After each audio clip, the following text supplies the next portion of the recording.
అదరగొట్టే కారం రంగు రుచి ఆచి కారం పొడి.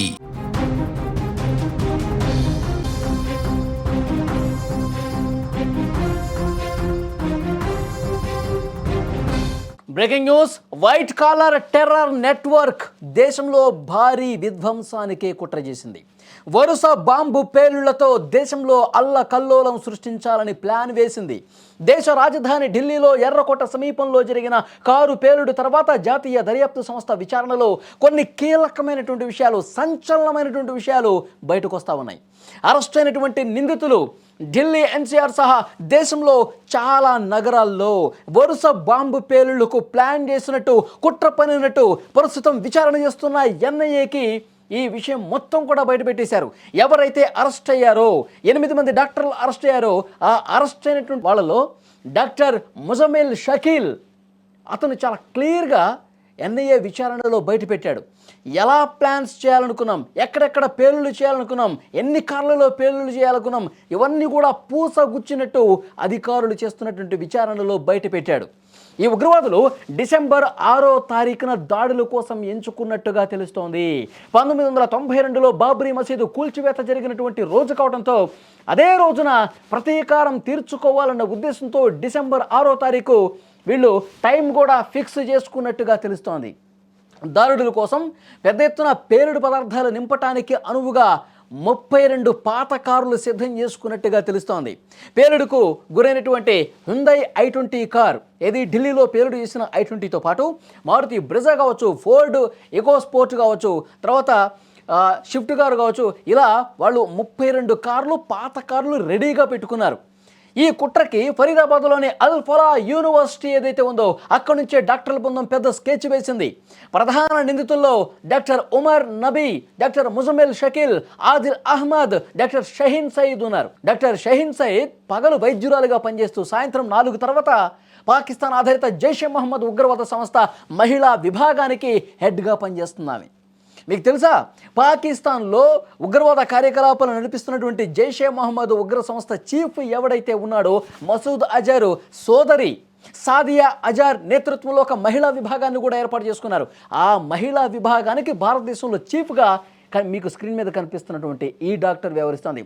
ఉదయం నుంచి సాయంత్రం 4 గంటల వరకు అల్ఫలా యూనివర్సిటీలో ఆమె డాక్టర్గా పైకట్ల వృత్తి కనబరుస్తూ, సాయంత్రం సమయంలో ఈ విధంగా హ్యాండ్లర్స్తో మాట్లాడుతూ జైషే మహమ్మద్ ఉగ్రవాద సంస్థ మాడ్యూల్స్ వీళ్ళు డైరెక్ట్గా టెలిగ్రాఫ్ యాప్ నుంచి మాట్లాడుకుంటూ, సంభాషణలు చేసుకుంటూ, ఎక్కడెక్కడ ఎలా పేలుడు చేయాలి, ఏం వాడుతున్నాం, ఎప్పుడు చేస్తున్నాం, ఇవన్నీ కూడా అందులో ఒక సీక్రెట్ చాట్ చేసినట్టుగా చాలా క్లియర్గా ఎన్ఐఏ విచారణలో బయటపడుతోంది.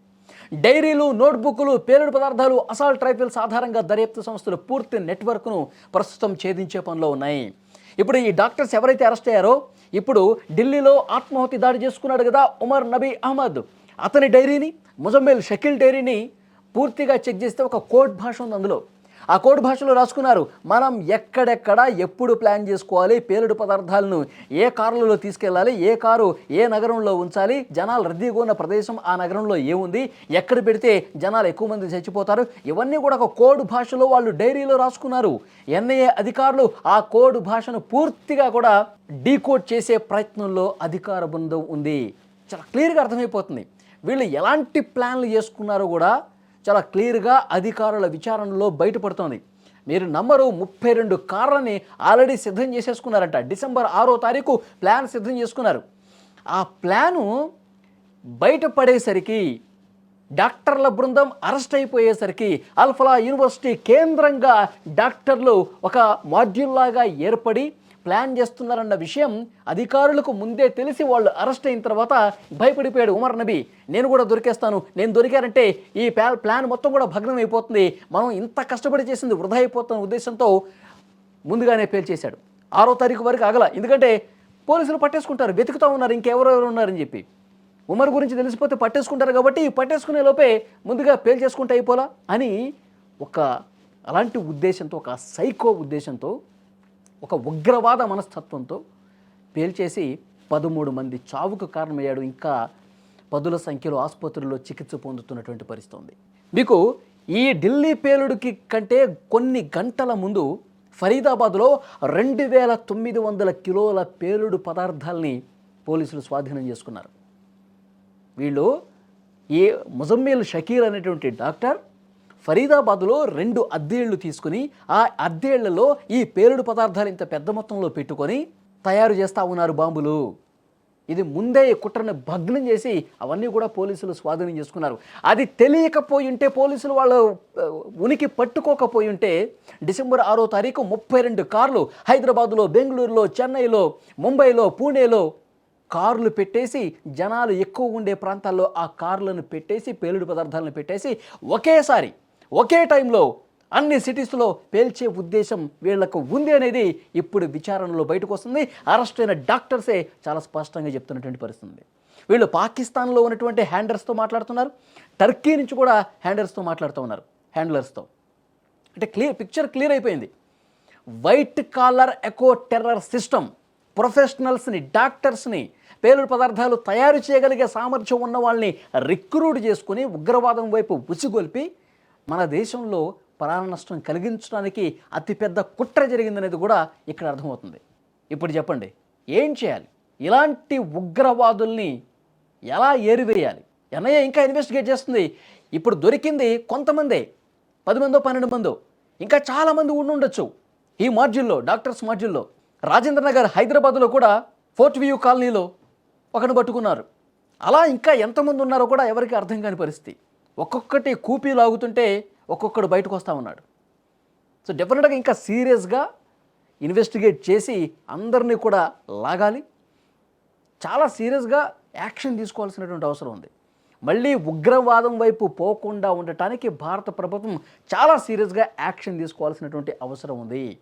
ఈ ఉగ్రవాదుల జీవితంలో ఇంకా బయటికి రాకుండా కఠినంగా వ్యవహరించాల్సినటువంటి అవసరం ఉంది. ఎంత దుర్మార్గం చూడండి. ఉగ్రవాదం వైపు వెళ్ళి మన దేశంలో ఉంటూ, మన దేశంలో తిండి తింటూ, మన దేశంలో గాలి పీలుస్తూ, మన నేల మీద నడుస్తూ మన వాళ్ళని చంపుతున్నటువంటి ఇలాంటి వెధవల్ని, ఉగ్రవాదుల్ని ఎంత దారుణంగా శిక్షించాలి? అమాయకుల్ని పట్టణ పెట్టుకుంటున్నారు కదా, ఏ పాపం తెలియని వాళ్ళు చచ్చిపోయారు కదా, కుటుంబాలు రోడ్డున పడ్డాయి. ఎన్ని లక్షలు ఇస్తే వాళ్ళు తిరిగి వస్తారా? ఎక్స్గ్రేషియాలు ప్రకటిస్తూ ఉన్నారు కానీ ప్రభుత్వాలు వాళ్ళ కన్నీళ్లు తుడిచే పరిస్థితి ఉందా? ఈ పాపం ఎవరు చేశారు?